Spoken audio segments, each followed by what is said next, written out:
Reviews. Today we have one band from Norway being kind of a hybrid extreme metal, and then we have one from Greece being traditional heavy metal. So let's welcome Obliteration and Saboter. These are the albums we're gonna go through. Let's start with the Obliteration one called Cenotaph Obscure. Band started in 2001, and make no mistake, there are lots of bands with the very same name, especially throughout the 80s and 90s, but they have nothing to do with this band, which is this millennium's product. Already been there quite a few years.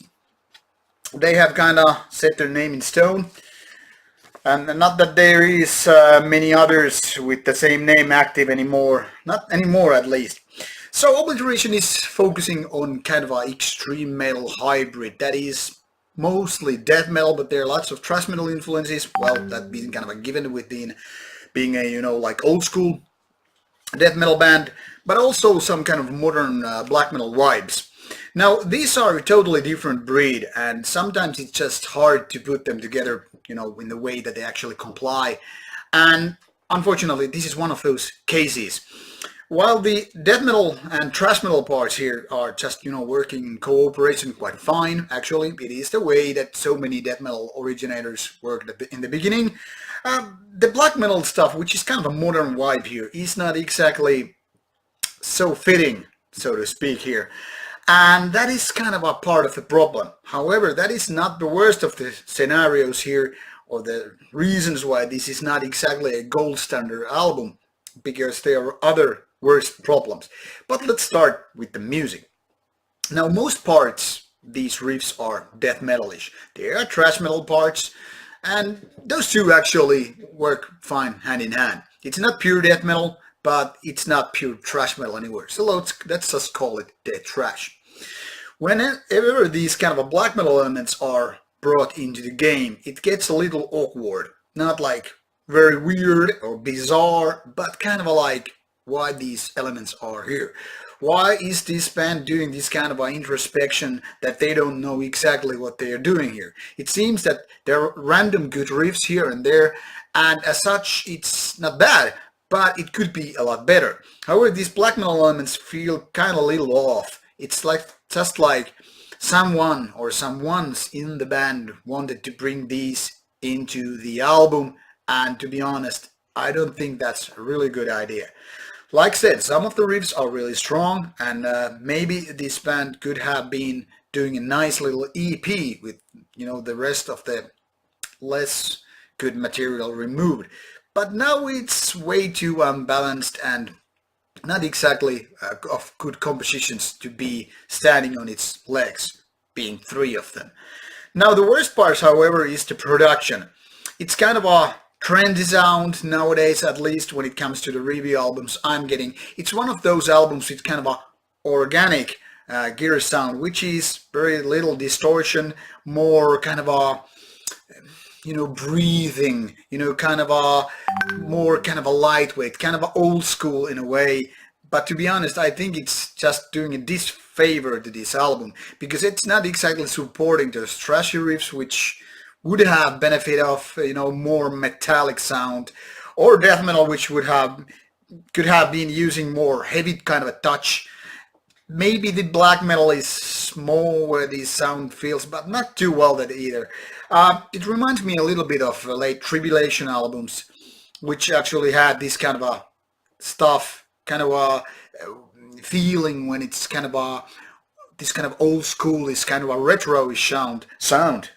But I don't know, it's not doing that well. Also the vocals, which are somewhere between the growly, raspy vocal line, they're quite okay, but not exactly the top genre kind of stuff here. So to me it seems like these guys have plenty of good ideas, but they're way too different to actually work too well together. So to me this is kind of a mediocre release with some better parts here and there. Now Saboter is totally different breed. Like I said, it's a heavy metal album. It's a second album from this band, formed in 2014. So every 2 years albums coming out, at least for now. Very plain and simple in design, basically very traditional. This is tapping the same vein as Judas Priest, melodic riffs, kind of high and mighty vocals with some raspiness. And to be honest, this reminds me of kind of Rob Halford and Eric Adams of Manowar giving tips to the way these vocals are supposed to be done.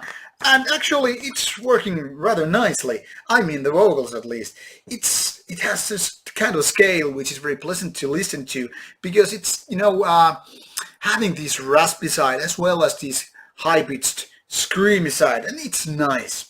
Also, the production is rather strong. It's very well supporting the traditional British kind of heavy metal here. So in that respect, this is a kind of a good album. However, the problem, once again, lies in the songs. And one of the reasons is why this album is not that good is that these songs are mostly way too long. Now, they are mostly from 6 to 9 minutes, and to be honest, you have to have really good epic heavy metal song to justify 9 minutes of existence. Even 6 minutes feels way too long for these kind of very standard heavy metal riffs.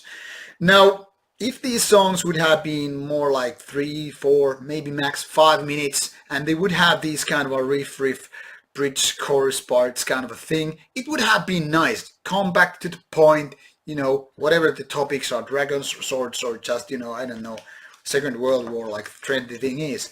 But now it seems like these guys are having these moments when they're just, wandering around the woods and getting lost in there, and it takes way too much time to get back to the game. And really, these compositions are not that good. I think these guys have good ideas here and there, and it's mostly just kind of a nice to hear, but it's not very catchy. It's not the kind of a heavy metal future classic. It's a type of B-class heavy metal. Like, I know where these guys are going for, I know where they're coming from, but they are not there yet. It's like they are just still in the practice phase. Maybe they just took too big a bite for their own mouth to chew on, and that's why these Architects of Evil is like a quite nice but really no cigar. So mediocre-ish, mediocre plus, or whatever you want to call it.